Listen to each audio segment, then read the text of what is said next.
What is the gospel? Apostle Paul said, Moreover, brethren, I declare unto you the gospel which I preached unto you, which also ye have received, and wherein ye stand, by which also ye are saved, if ye keep in memory what I preached unto you, unless ye have believed in vain.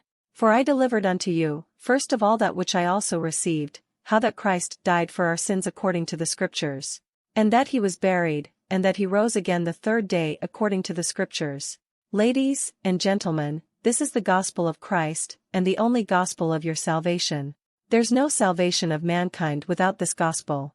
The Bible in Hebrews 9 verse 22 says, And almost all things are by the law purged with blood, and without the shedding of blood there is no remission. Apostle Paul went further to elaborate on I account witnesses of Jesus' resurrection, and said, And that he was seen of Cephas, then of the 12. After that, he was seen of above 500 brethren at once, of whom the greater part remain unto this present, but some have fallen asleep. After that, he was seen by James, then of all the apostles. 1 Corinthians 15 verse 1-7. Now, do you know that God himself is the first person to preach the gospel? Listen to this. God in the beginning created heaven and earth, he made man, and gave power, dominion, and the responsibility of naming all animals, and looking after the earth. He created them male and female, and he blessed them and named them man in the day when they were created. Genesis 5 verse 2. God blessed them, saying, Be fruitful and multiply, and fill the waters in the seas, and let birds multiply on the earth. Genesis 1 verse 22.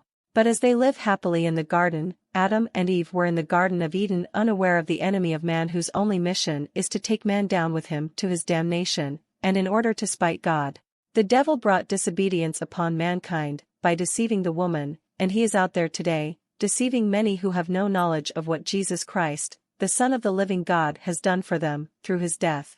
But God, who is rich in grace, and mercy also, placed a curse against the devil, saying, And I will put hatred between thee, and the woman, and between thy seed, and her seed, he shall bruise thy head, and thou shalt bruise his heel. Genesis 3 verse 5. This is how Adam and Eve were driven out of the beautiful Garden of Eden, but the gracious God clothed their nakedness. This is to demonstrate to us, that in spite of our sin, God has always had mercy on us. Sin brought destruction, and through one man, all have sinned, and fall short of God's glory. Romans 3 verse 23.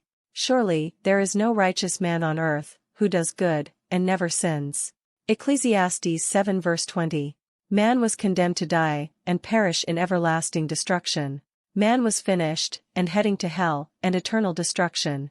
The devil thought that was the end of man, that he won, but God in his manifold wisdom, has already prepared a way of escape for man, through his only, Jesus Christ. For God so loved the world, that he gave his only begotten Son, that whosoever believeth in him should not perish. This is why Apostle Paul in Galatians 1 verse 8 said, But even if we or an angel from heaven should preach a gospel other than the one we preached to you, let them be under God's curse.